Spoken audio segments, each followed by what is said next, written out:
My grandfather, my grandfather, he was farming in Bigfoot. You ever heard of town, Bigfoot? By the vine, where the vine is?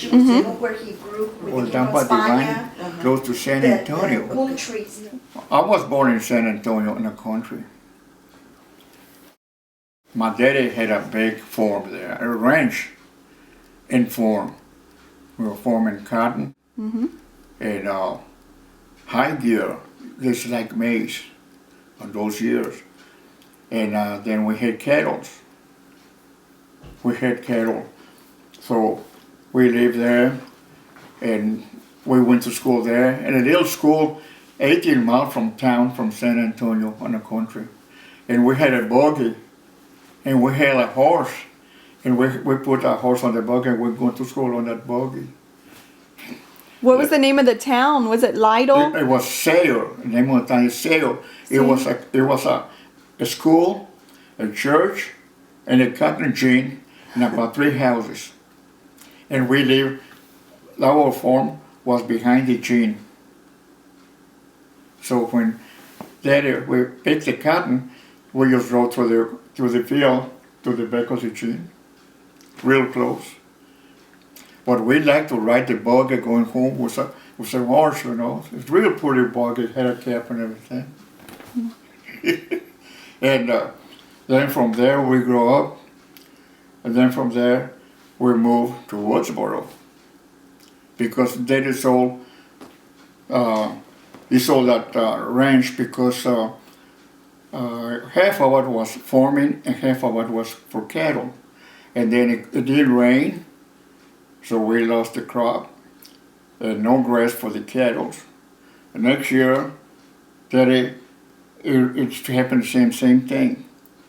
So then Daddy, he couldn't go no farther because he ran out of money. He feed them cattle for 2 years, feed them cattle, it cost a lot of money. And couldn't plant nothing to drive. So Daddy sold that ranch, sold it, and then we came to Woodsboro. And he started working in Woodsboro. It was an ice plant there. They used to make that ice plant there on blocks. And then they deliver 25 pounds or whatever. It's a truck was driving the ice to the houses. And they had ice box. Little bit of ice box they had made out of lumber. And then they fix it inside, you know, to keep the ice cool. And that's the way that they put the food, you know, on 25 pounds of ice. And then if you couldn't buy the ice, nobody had money to buy, it was real hard. Then they had to put a house, they built a little house outside, you know, to put the meat inside that house, put a screen around so no flies would get on it. And the Daddy killed a hog and made bacon, sausage, and a calf, all that meat. They got the steaks, and inside that house, you know, is covered with screen, no flies or nothing, real clean.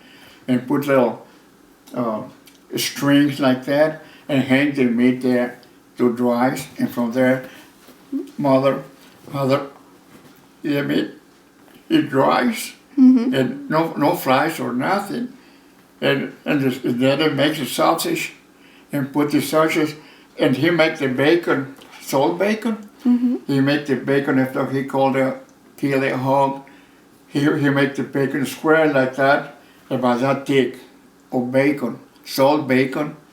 And then he put he had a table and put that bacon, that block, and then put some salt, plenty of salt, then put another on top of it, and put salt, then another on top of it. Yes. And Mother went up there and got some bacon from there.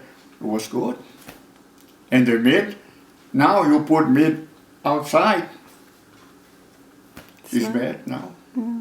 For those years, I guess now it's so much pollution now of these plants. Too much pollution. You can put nothing outside because you can eat it. In those times, there was no plants, there was no pollution, there was nothing like now.